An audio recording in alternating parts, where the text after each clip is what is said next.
全球最贵的地摊，夜幕下的中缅边境翡翠鬼市，黑灯瞎火进行赌石，一刀可能倾家荡产。这是传说中全球最贵的地摊，一笔生意有可能金额高达1000万元。在中缅边境城市瑞丽，有这样一个只在晚上开业的鬼市，最神奇之处是不开灯，密密麻麻的人群在黑灯瞎火中，人手一个专门照玉石的手电筒。赌石的惊心动魄，一句话就可以概括：一刀穷，一刀富，一刀披麻布。有人在这里一次就倾家荡产，也有人赚到横财。今晚我亲身实探著名的德隆玉市，而且还花费12万巨资买下了一只翡翠手镯，注：货币单位为缅甸元。德隆玉市的营业时间比较独特，晚上7点开始，12点结束。整个德隆珠宝城分布有2000多个摊位，其中1到6号交易大厅是原石毛料交易厅。所谓原石毛料交易，就是所谓的赌石。7号交易大厅是成品交易厅，是卖一些成品的翡翠手镯、翡翠吊坠等。在原石毛料交易区，与一般灯火通明的夜市不同，这里一片漆黑，摊主通常不会准备光源来照明，只有一个专门照玉石的手电筒，顾客也大多自备手电筒。买家仅凭原石的外观、皮壳表现等，用强光手电照射来观察原石内部的情况，判断原石的出处、重水类型，进而确定价格进行交易。不确定性使得赌石充满了刺激和风险。这里的原石种类丰富，有来自缅甸不同厂口的料子，如莫西沙厂口、帕敢厂口等。从价格低廉的几十元一块的普通原石，到价值数百万、上千万元的高品质原石都有分布。除了传统的面对面议价交易外，随着直播行业的发展，鬼市中也有很多商家通过直播进行销售。主播在镜头前展示玉石，与粉丝互动、砍价，将玉石销往全国各地。这些原石分为明货和暗货，明货是玉质部分外露，能看到一定品质的原石；暗货则是玉质完全被包裹，无法直接观察内部情况。对于暗货，还可以开窗，可分为半赌料、全赌料和半明半暗货。半赌料是指原石开了小窗，能通过窗口观察部分内部情况；全赌料则是完全没有开窗，风险最大。半明半暗货介于两者之间，即使是经验丰富的行家，也难以完全准确判断原石内部的玉质、颜色、裂纹等情况。赌石结果往往具有极大的不确定性，哪怕是开过窗的，有可能开窗的部分正好是这块石头品质最好的部分，其他的部分全是废料。一旦你花高价买下后切开，基本就是血本无归。还有造假风险，部分不良商家会在原石上动手脚，如制作假皮、注入绿色颜料、开窗处粘贴高品质翡翠薄片等，消费者难以辨别。原石交易区人潮汹涌，但也并不是每个都是正经买家，也有许多是来练手的，也有许多根本就是像我们这样的游客，只是来凑个热闹。现在是瑞丽的雨季，一场突然的暴雨，雨量巨大，把市场的顶棚打得哗哗作响。我接着去旁边的成品区逛一圈。翡翠的主体矿物化学成分是钠铝硅酸盐，翡翠的形成需要高压、低温且富钠的地质环境。缅甸翡翠主产区位于印度洋板块与欧亚板块的碰撞带，主要就是缅甸北部的克钦地区。缅甸是世界上几乎所有商业级翡翠的来源地，主要产地位于缅北蒙古西北部的乌尤江上游3条支流流域内，其他产地包括威地、马拉、美国、日本等。但这些地区产出的翡翠质量和产量与缅甸翡翠相比有较大差距。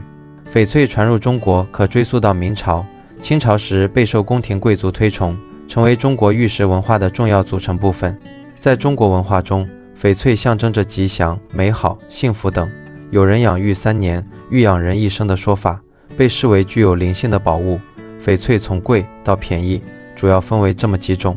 玻璃种，这类翡翠做的手镯，价格通常在100万以上，属于翡翠中的顶级品种。其透明度极高，质地细腻，几乎无杂质，表面有寒光凛冽的杠位。若颜色好，如达到帝王绿等，价格更是高昂。冰种翡翠透明度略逊于玻璃种，但仍然非常清澈，质地如冰般晶莹剔透，品质极佳。冰种手镯价格一般在10万到50万左右，其中高冰种手镯价格较高，通常在50万到100万，略低于玻璃种，内部含有棉絮，具有强玻璃光泽并泛有荧光。糯种翡翠质地类似糯米汤，朦胧感强。低端糯种手镯价格在小千元左右，晶体颗粒较粗，质地较浑浊。细糯种翡翠手镯价格一般在3000到5000元左右，质地相对细腻。糯化种翡翠手镯价格基本在大千元到2万元左右。豆种翡翠手镯价格相对较低，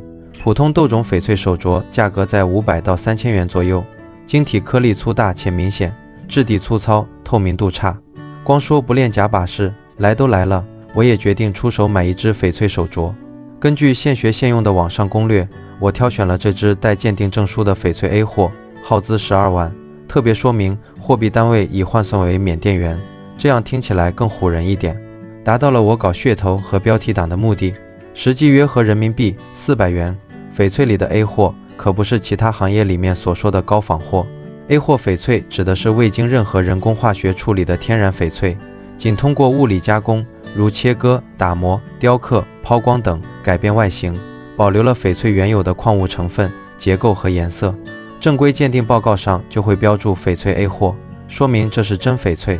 根据我的判定，我买了这只400元的翡翠手镯，是一只豆种翡翠，但还带了那么一点点糯种的感觉。最大的硬伤是有2条裂纹，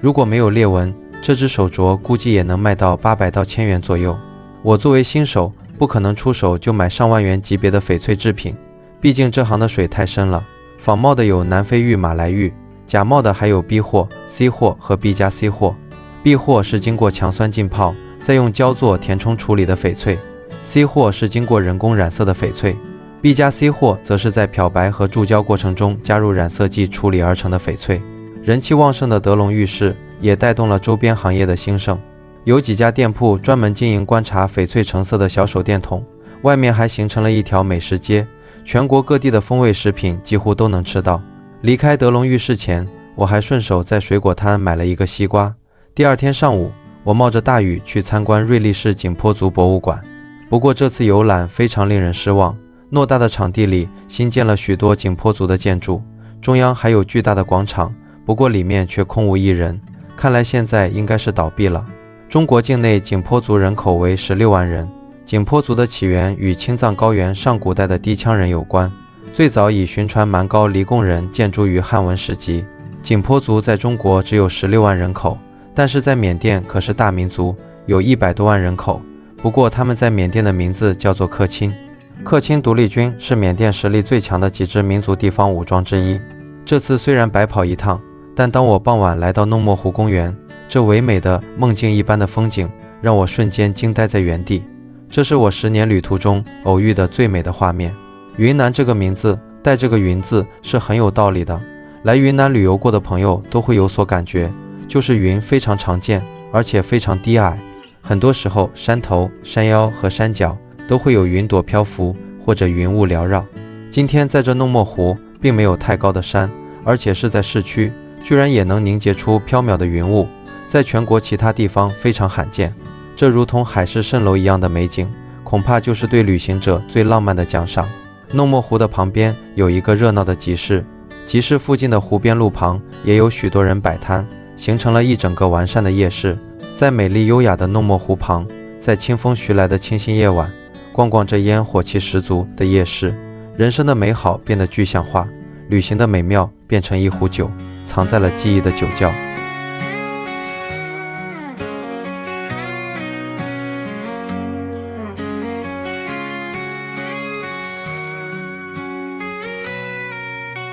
岁月迷离，遇上一朵喝醉的云，它路过叫你的咖啡厅，有过清澈的谜底。季节啊，坠落山顶，回忆啊，留在呼吸。云游离天地，自不自的虚拟，幻化成露珠和半岛的乌云。我游离天地，自顾自的寻觅，只留下呼啸和灿烂的谜。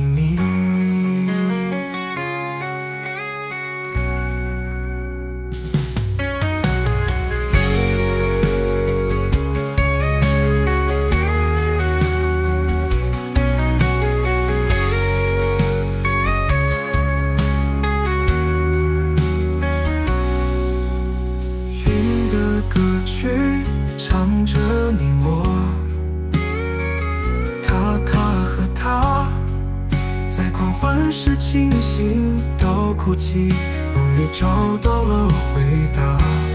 不去啊，不能抵达。你啊，现在好吗？云游离天地，自顾自的寻觅，幻化成露珠和半岛的乌云。我游离天地，自顾自的寻觅，只留下呼啸和灿烂的秘密。云游离天地，自顾自的寻觅，幻化成露珠和半岛的乌云。我游离天地，自顾自的寻觅，只留下呼啸和灿烂的秘密。